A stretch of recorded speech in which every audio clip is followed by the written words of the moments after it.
A record-breaking edition of Book 2 concluded on Wednesday, with strong sustained trade continuing through into the third session, and a day headlined by a top price of 800,000 guineas.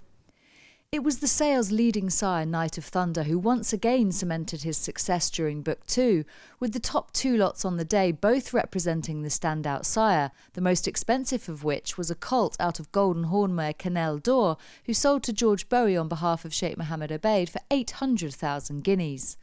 The offering, who hails from the family of the Great Ouija Board, was bred by Lady Riblat and Stanley House Stud, who consigned the colt. We've been so lucky to have a family like this. We've had the family on the stud actually since the 1950s, so it really does go back a while. We had all the pleasure of Ouija board, and now we've had a cash payday again. And my brother's a very lucky man, so it's very exciting. You know, we always thought he was a lovely quality horse, and he's just thrived and thrived. And we thought he could ring a pretty big bell, but you never know if it's going to happen until it does happen. And we're just so lucky about these special people who come along and want to buy our horses. This time at 800,000. George Bowie, sir, the very best of luck. Thank you very much indeed. A filly by the same sire also lit up the sales ring on day 3, with a daughter of the Group 3 placed Princess de Saba from Ballyhimmakin stud selling to Henry Lascelles for 700,000 guineas, a notable contribution to the sire's sales results, with stock of Knight of Thunder averaging 325,000 guineas for the 17 lots sold at Book 2. A Camelot colt out of listed winner Tigriya also proved very popular on the third day, with Alex Elliott, MV Magna and White Birch Farm going to 475,000 for the Stanley Lodge offering, a colt who was sourced by their farm manager Nick Cope under the NWC Bloodstock banner for 80,000 guineas at the Tattersalls December foal sales. The horse like that, to make money like that, is unbelievable. We knew, or we were confident we were coming over with a really nice horse, but until you get through here, they've got 750, 800 horses to see in the catalogue, so you just hope you match up and he's as nice as you think he is when he's at home and you're in prep with him.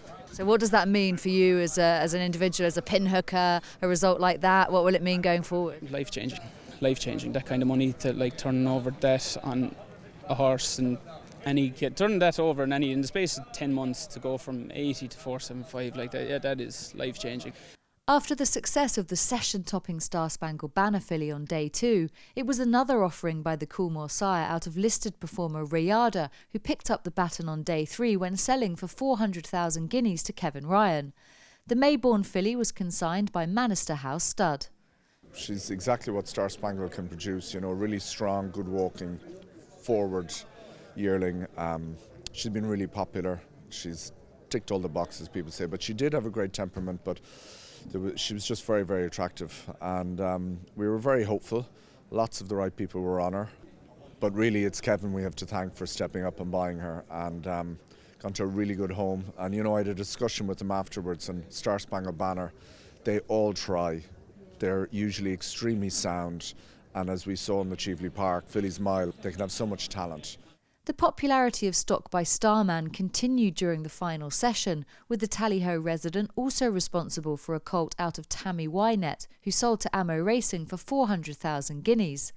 The offering from the family of National Stakes winner Tourmore was bred by Gerardstown House Stud. You're excited, you're nervous, you're apprehensive, you're scared. But yeah, thankfully it all worked out well.